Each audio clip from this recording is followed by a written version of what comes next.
이사야 53장 4절부터 6절까지 말씀으로 생각을 바꿔야 합니다.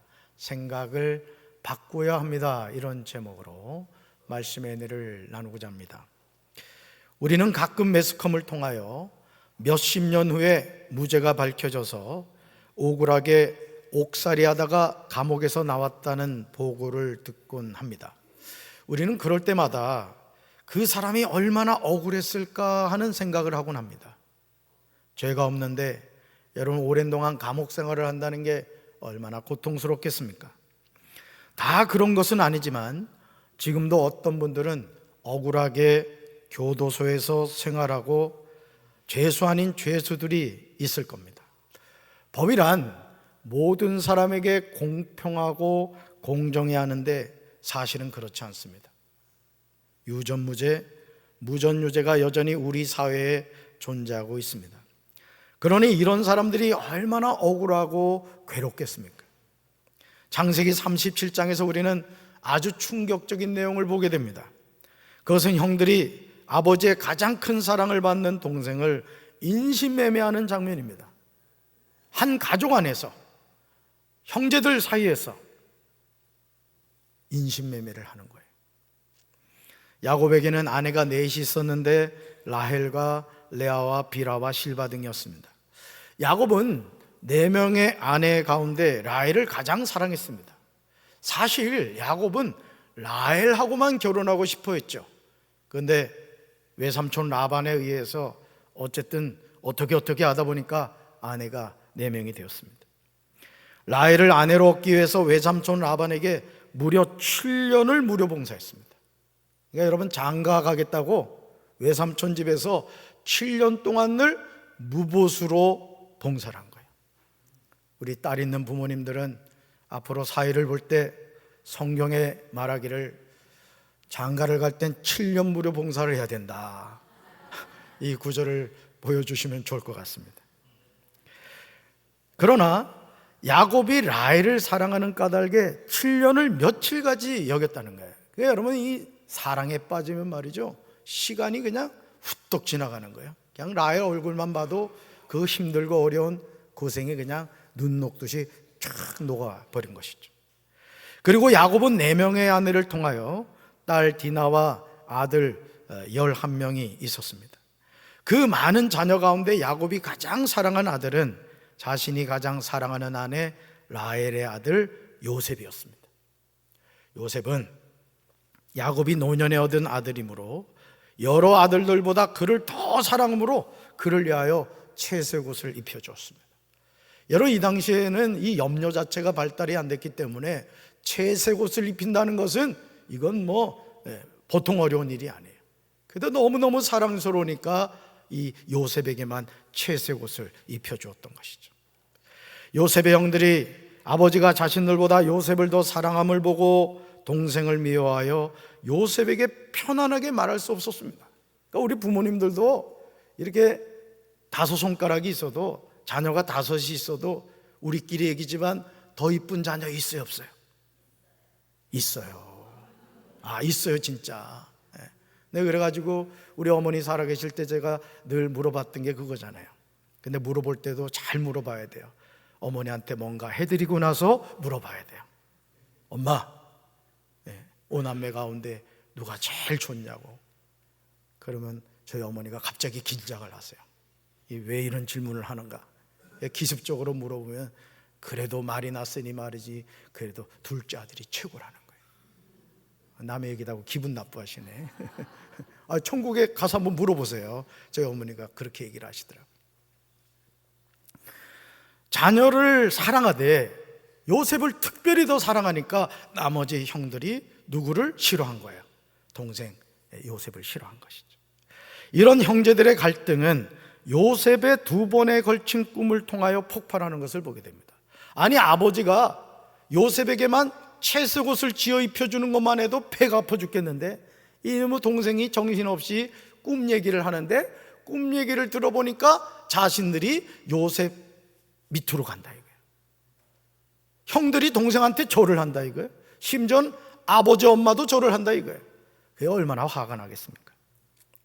그런데 동생 요셉은요, 아버지 야곱의 심부름으로 형들에게 와서 도단에서 만납니다.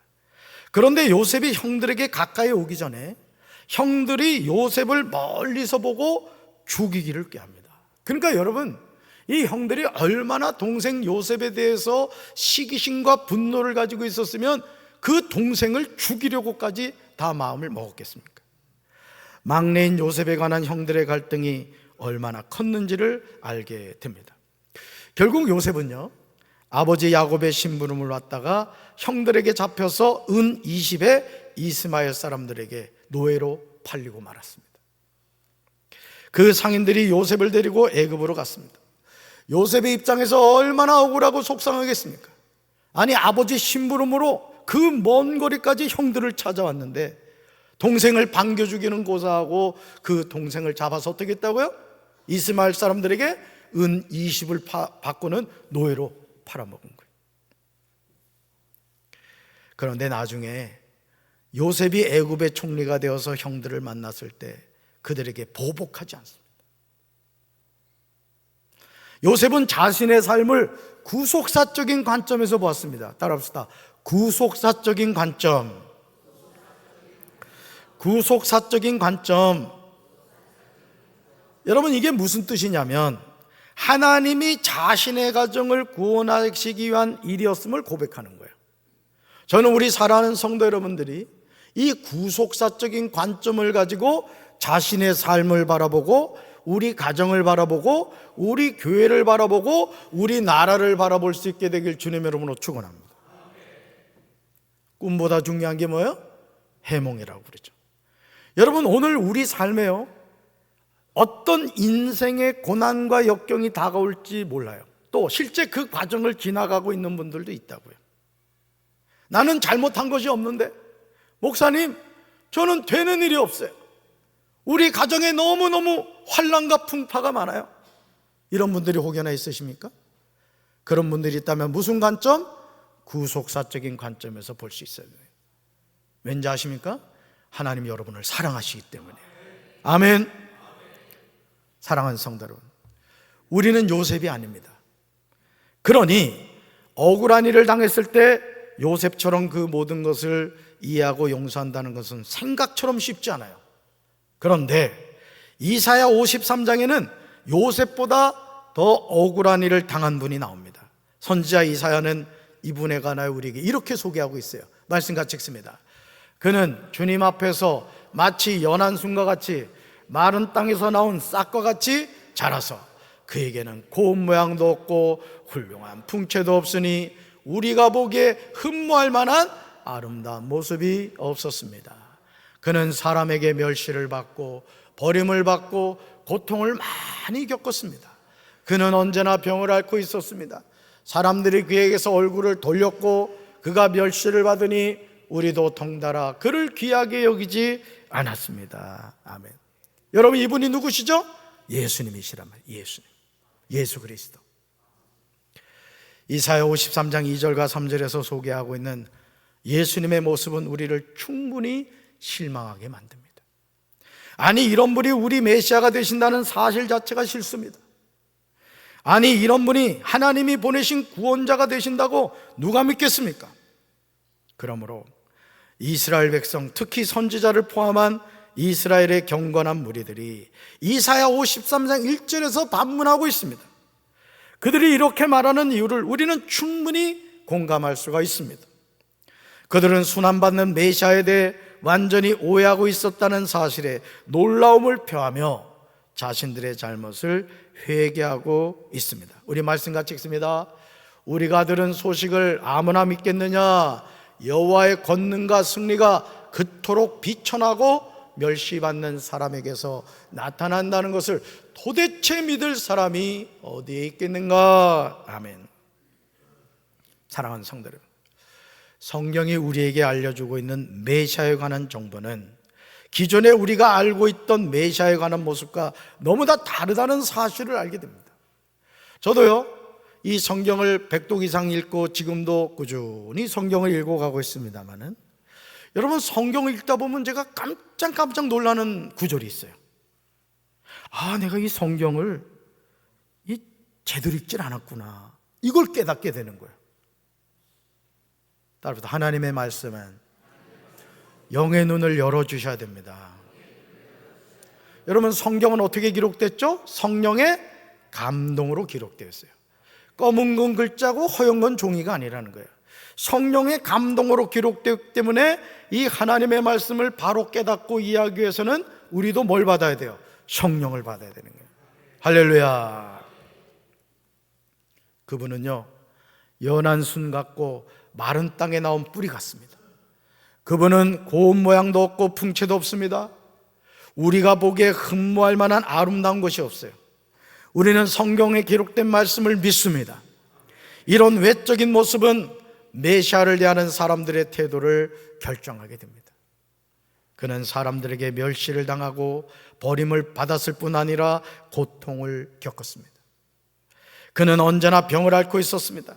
사람들이 그를 보고서 얼굴을 가릴 만큼 그는 멸시를 당했으니 우리마저도 그를 무시해버렸어요. 얼마나 놀랍습니까? 그렇다면 이제 우리는 질문해야 돼요. 아니, 하나님의 아들이신 예수님이 왜 이런 대우를 받아야 했습니까? 그분은 메시아이신데 감히 어떻게 피조물인 사람이 성자 하나님을 이렇게 대할 수 있단 말입니까? 예수님이 도대체 무엇을 잘못하셨기에 이런 멸시를 받고 버림을 받고 고통을 많이 겪으셔야 했습니까? 이사야 53장 4절과 5절에서 선지자는 이 질문에 대해서 대답하고 있어요. 우리가 정말 이 말씀을 읽으면서 그렇구나 라고 깨달아야 돼요. 말씀 같이 읽습니다. 그는 실로 우리가 받아야 할 고통을 대신 받고 우리가 겪어야 할 슬픔을 대신 겪었다. 그러나 우리는 그가 징벌을 받아서 하나님에게 맞으며 고난을 받는다고 생각하였다. 그러나 그가 찔린 것은 우리의 허물 때문이고 그가 상처를 받은 것은 우리의 악함 때문이다. 그가 징계를 받음으로써 우리가 평화를 누리고 그가 매를 맞음으로써 우리의 병이 나았다. 아멘. 우리 입이 10개라도 할 말이 없는 것은 이사야 53장 3절에 나오는 내용 때문입니다. 예수님은 사람들에게 멸시와 천대를 받고 슬픔과 고통을 당하는 사람이 되었으니 사람들이 그를 외면하고 우리도 그를 귀하게 여기지 않았다는 거예요. 여러분, 오늘도 우리에게 다가오시는 예수님은 성화에서처럼 구렛나루 멋지게 기르고 아주 옷을 멋지게 입고 아주 그냥 어느 미용실에 가서 머리를 파마를 하셨는지 모르지만 스트레이트 파마로 쫙 흐르는 그런 모습으로 나타나지 않는다. 저 사람이 예수야? 저 사람이 예수라고? 이런 모습으로 나타난다. 그러니까 영의 눈이 열리지 않은 사람은 예수님이 내 앞을 지나가도 알아보지를 못하는 거예요. 저는 우리 사랑하는 성도 여러분들이 나에게 다가오시는 예수님, 나를 지나가시는 예수님, 영의 눈이 열려서 그 예수님을 만나게 되기를 주님의 이름으로 축원합니다. 주님의 이름으로 축원합니다. 그런데요, 이사야 53장 4절과 5절을 자세히 살펴보니 예수님은 실로 우리가 받아야 마땅한 고통을 대신 받으셨다는 거예요. 우리가 겪어야 마땅한 슬픔을 대신 겪으셨습니다. 그러나 우리는, 아무것도 모르는 우리는 예수님이 징벌을 받아서 하나님에게 맞으며 고난을 받는다고 생각하였습니다. 이런 착각에서 벗어나야 돼요. 성경은 이것을요, 대속의 은혜라고 합니다. 따라합시다. 대속의 은혜. 대속의 은혜. 대속의 사전적인 의미를 살펴보면요, 3가지가 나요. 대속이 뭐냐? 첫째, 남의 죄를 대신하여 벌을 받거나 속죄함을 의미합니다. 내 죄가 아니에요. 남의 죄를 대신하여 벌을 받거나 속죄함을 받는다. 두 번째, 예수님이 십자가에 못 박혀 죽음으로써 그 보혈로 인류의 죄를 대신 씻어 구원한 이를 뭐라고 한다? 대속이라고 한다. 대속. 셋째, 종이 주인 대신 벌을 받던 이를 대속이다, 이렇게 말해요. 형들에게 팔려서 애굽의 노예로 살았던 요셉은 형들의 죄를 대신 짊어진 것은 아니었어요. 형들의 시기심으로 억울하고 속상한 일을 당한 것입니다. 그러나 메시아로 오신 예수님은 우리가 받아야 할 고통을 대신 받으셨고요, 우리가 겪어야 할 슬픔을 대신 겪으셨습니다. 죄인인 우리를 향하신 하나님의 사랑이, 오늘도 우리가 이렇게 살아있는 것은 하나님의 그 은혜와 사랑 때문에 우리가 살아가고 있는 거예요. 저는 저와 여러분이 이 하나님의 사랑과 은혜를 날마다 가슴으로 깨닫게 되길 주님의 이름으로 축원합니다. 날 사랑하심, 날 사랑하심 어디 쓰였네? 성경에 써 있단 말이에요. 할렐루야. 그렇다면 메시아로 오신 예수님이 이런 고통과 슬픔을 당하신 이유가 무엇일까요? 이사야 53장 5절에서 선지자 이사야는 그 이유를 밝히고 있어요. 죄인인 우리를 위하여 예수님이 무엇을 하셨는가를 우리는 바로 알아야 돼요. 여러분 한번 볼까요? 제가 파란 글씨를 읽으면 여러분은 뒤에 글씨를 읽으시면 돼요. 예수님이 찔린 것은, 예수님이 상처를 받은 것은, 예수님이 징계를 받음으로써, 예수님이 매를 맞음으로써. 다섯 번째가 나와야지. 왜 다섯 번째가 안 나와? 다섯 번째가 없어요. 웃어보자가 한 거예요. 웃겼죠? 네, 담임 목사도 그럴 때가 있는 거야. 여러분, 우리가 이사야 53장 5절에서 예수님이 찔린 것은, 예수님이 상처를 받은 것은, 예수님이 징계를 받으신 것은, 예수님이 매를 맞으신 것은 다 이유가 있다. 이게 다 이유. 예수님이 갈보리 십자가에서 찔리신 것, 예수님이 상처를 받으신 것, 예수님이 아무 죄도 없으신데 징계를 받으신 것, 예수님이 매를 맞으신 것, 이 모든 것이 나와 무관한 일이 아니라는 거예요. 따라서 성경은 오늘 나에게 주신 말씀입니다. 아멘이십니까? 성경은 오늘 나에게 주신 말씀이라고요. 2000년 전 예수님에 대한 기록이 아니에요. 지금도 살아계셔서 오늘 이 험한 세상을 살아가는 하나님의 자녀들에게 어떻게 살아야 되는지, 어떤 은혜 가운데 살아야 되는지를 가르쳐주는 생생하게 살아있는 하나님의 말씀인 줄로 믿습니다. 우리는 이 말씀을 붙잡고 살아가는 거예요.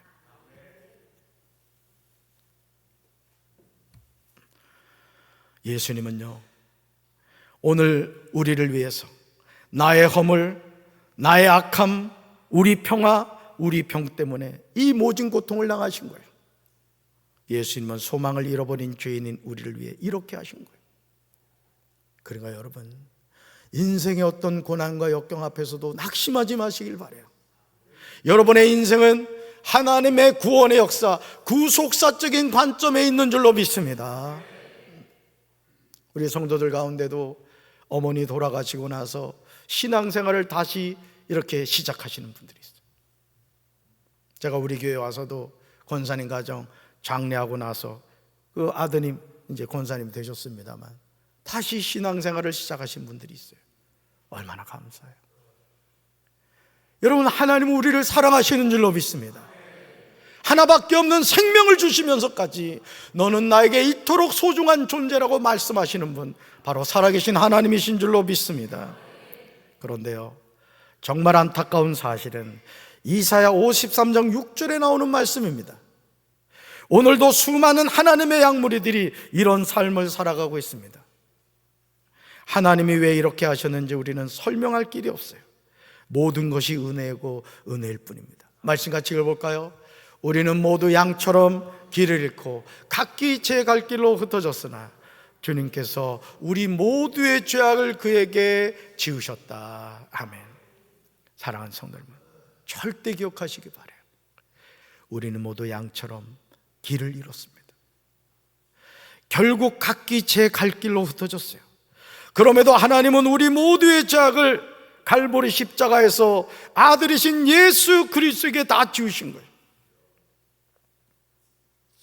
사람이 할 수 없는 일이 있다고 그랬죠. 아무리 인간이 노력해도 해결할 수 없는 일이 있다고 그랬어요. 그 일이 뭐예요? 죄의 문제를 해결받는 겁니다. 여러분이 복 있는 인생인 이유가 어디 있느냐? 그래, 나는 죄인이야. 깨닫는 것. 두 번째, 이 죄의 문제를 어떻게 해결하지? 예수님이 해결하셨어. 2000년 전 갈보리 십자가에서 나의 죄를 해결해 주셨어. 여러분이 복받은 인생이라고요. 그런데 아직도 이 세상 많은 사람들은 이 진리를 몰라요. 여러분, 예수 외에는 구원이 없습니다. 아무리 고상하게 보이는 종교라고 할지라도, 아무리 훌륭한 어떤 종교인이라 할지라도 구원은 오직 예수밖에 없어요. 그러므로 새 찬송가 305장 나 같은 죄인 살리신에서 존 뉴턴은 이렇게 고백합니다. 우리 찬송가 가사 한번 읽어볼까요? 나 같은 죄인 살리신 주 은혜 놀라와 잃었던 생명 찾았고 광명을 얻었네. 큰 죄악에서 건지신 주 은혜 고마워. 나 처음 믿은 그 시간 귀하고 귀하다. 이제껏 내가 산 것도 주님의 은혜라. 또 나를 장차 본향에 인도해 주시리.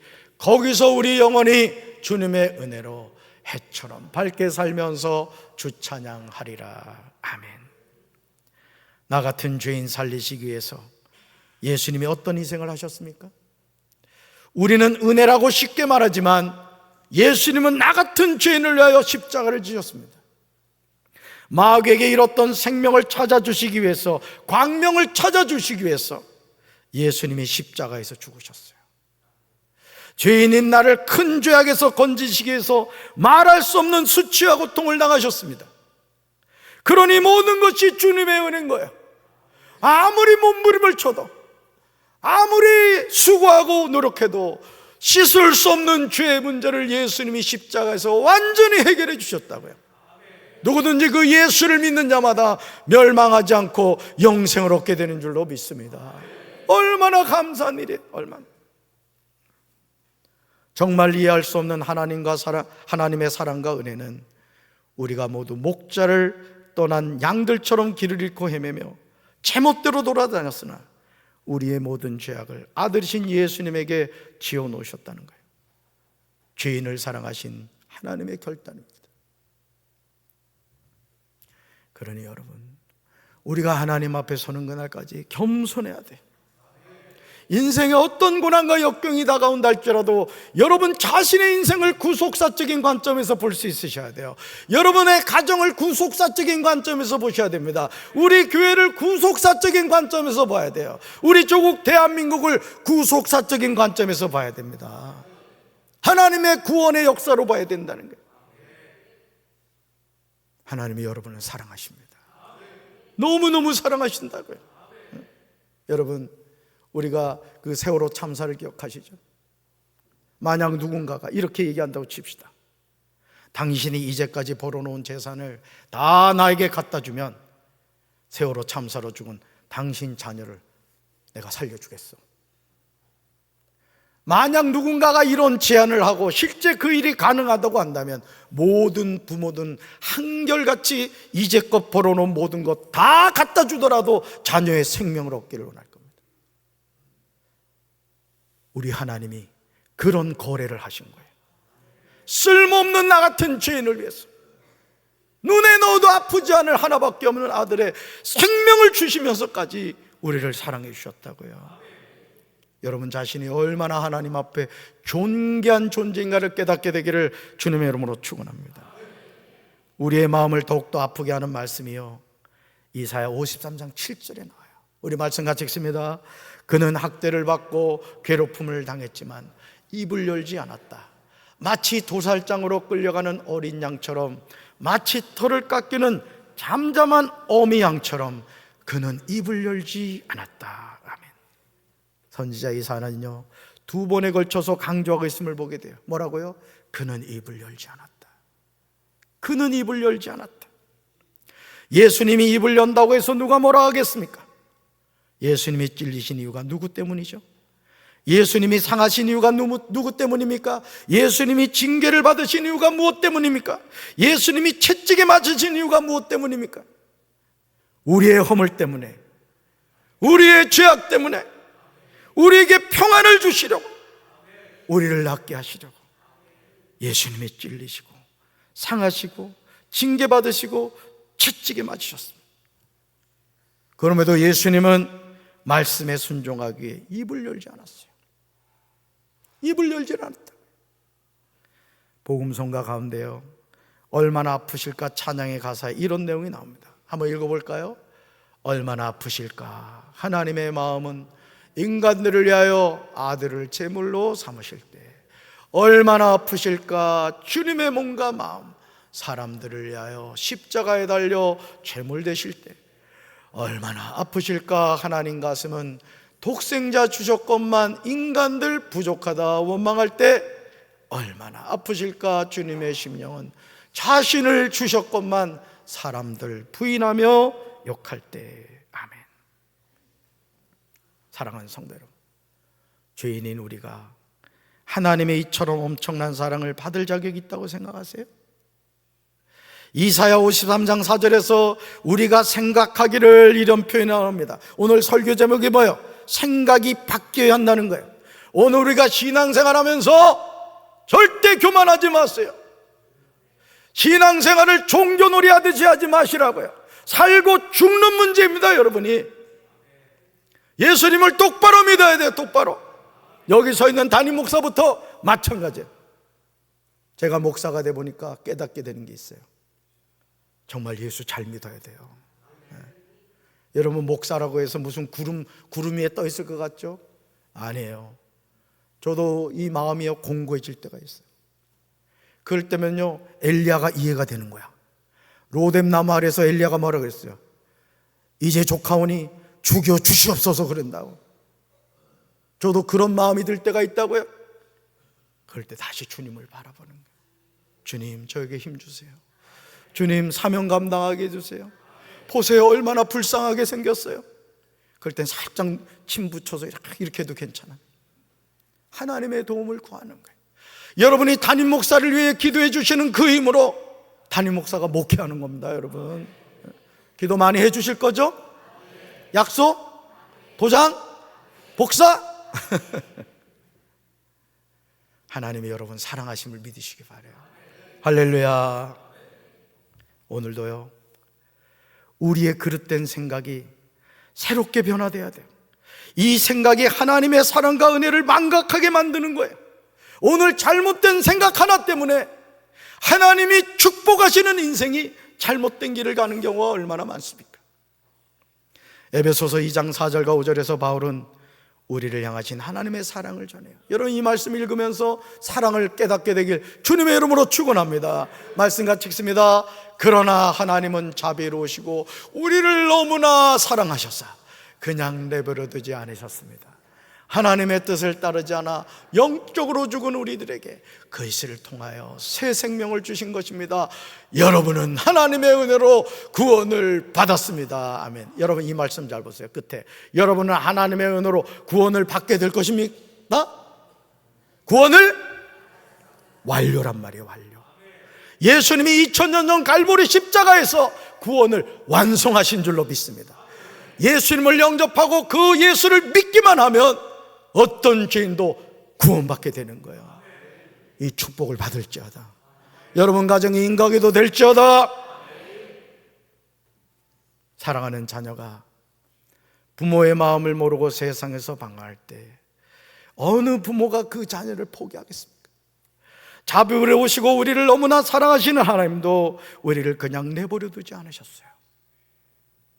지금도 여러분 창문으로 빛이 들어오고 있죠? 따사로운 가을 햇빛이 들어오고 있습니다. 일부 때는 강대상으로 쫙 빛이 들어오는데요, 마치 제 뒤에서 그 성화에 보면은 이렇게 빛이 나잖아. 마치 그런 거야. 나는 그 햇빛을 받으면서 너무너무 은혜가 되는 거예요. 여러분, 아무리 비바람이 불고요, 폭풍우가 몰아쳐도 아시죠? 구름 위에는 햇빛이 비치고 있습니다. 여러분이 인생의 어떤 절망 가운데 있다 할지라도 낙심하지 마세요. 아니, 하나밖에 없는 아들의 생명까지 주신 하나님이 여러분의 인생을 책임지지 않겠습니까? 우리 그 하나님만을 바라봅시다. 그 하나님만 의지하고 살아갑시다. 하나님의 뜻을 따르지 않아 세상에서 방황하며 영적으로 죽은 우리에게 그리스도를 통하여 새 생명을 주셨어요. 우리 부모님들, 심장이 하나죠? 혹시 두 개 있는 분이 있습니까? 박지성이는 두 개가 있습니다. 그런데 예를 들어 내 심장을 자녀에게 주면 자녀가 소생할 수 있다, 살아날 수 있다. 그럼 부모는 줍니다. 자녀는 부모에게 주지 않아도 부모는 자녀에게 주는 거예요. 그런데 아시죠? 하나님은 아들의 생명을 죄인인 여러분에게 주셨어요. 더 큰 사랑이 어디 있겠습니까, 여러분? 그리고 그 하나님이 여러분을 끝까지 책임지세요. 임마누엘, 하나님이 나와 함께 하시는 줄로 믿습니다. 언제까지요? 세상 끝날까지. 할렐루야. 이사야 53장 12절에서 죄인인 우리를 향한 하나님의 사랑을 보시기 바라요. 같이 읽습니다. 그러므로 나는 그가 존귀한 자들과 함께 자기 몫을 차지하게 하며 강한 자들과 함께 전리품을 나누게 하겠다. 그는 죽는 데까지 자기의 영을 서슴없이 내맡기고 남들이 죄인처럼 여기는 것도 마다하지 않았다. 그는 많은 사람의 죄를 대신 짊어졌고 죄 지은 사람들을 살리려고 중재에 나선 것이다. 아멘. 그러므로 이제 우리는 자기의 영혼을 서슴없이 내맡기시고 아무 쓸모도 없는 나 같은 죄인을 구원하신 하나님의 놀라운 사랑과 아버지의 말씀에 순종하셔서 갈보리 십자가를 지신 예수 그리스도의 은혜와 지금도 우리와 동행하시는 하나님의 영이신 보혜사 성령님의 축복을 누리며 살게 되시길 주님의 이름으로 축원합니다.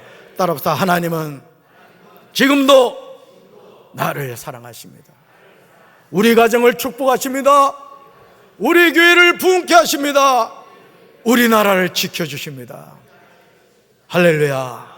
가슴에 손 얹읍시다.